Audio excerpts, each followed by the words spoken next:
जय जगन्नाथ। मजा कथा शुणा। बड़ सार बकर बकर बाप पुओ कथा।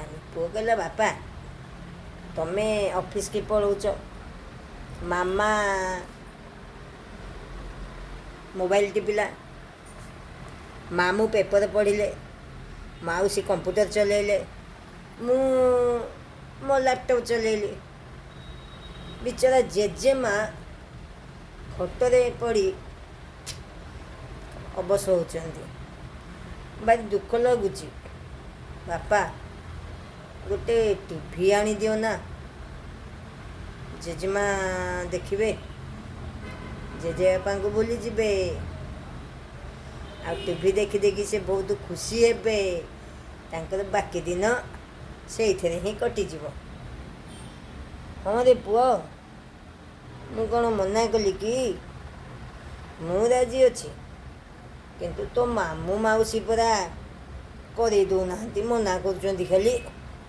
मामू माउसी मना कर एटा तो आम जेजेमा घर,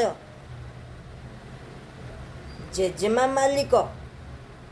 सीए थाऊ थाऊ मामू माउसी किए से कौन दौरान हाथरू ना। हो रे पुओ पाटी करना। हो चल तोर मोर मिसिकी टीवी नहीं आसा। टीवीटा आसला, कनेक्शन हो गला। मामा सबू शुणु थाए देखु थाए, किंतु इंटरफेयर करू न थाए। 3 दिन बीतीगला। 4 दिन बेलू मामा कहले ए जानिलणी खर्च बहुत बढ़ीगला। आज रीडिंग बिल आसला, बहुत अधिक बिल आसी। खर्च कमा ना प्रिय। गोटे काम कर, शला शाड़ी आसवा लाइनटा काटी दियो, खर्च कमिजिब।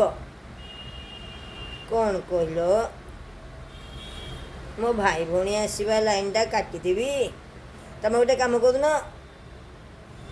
टीवी आसबार आम खर्च बढ़ी जाइए, तेणु इलेक्ट्रिक लाइन काटी दियो, खर्च काट हो।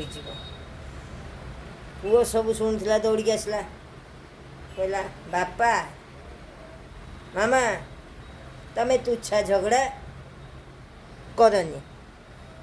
मामा कहले तते बा मना कर तू बेसी बक बक हबुनी।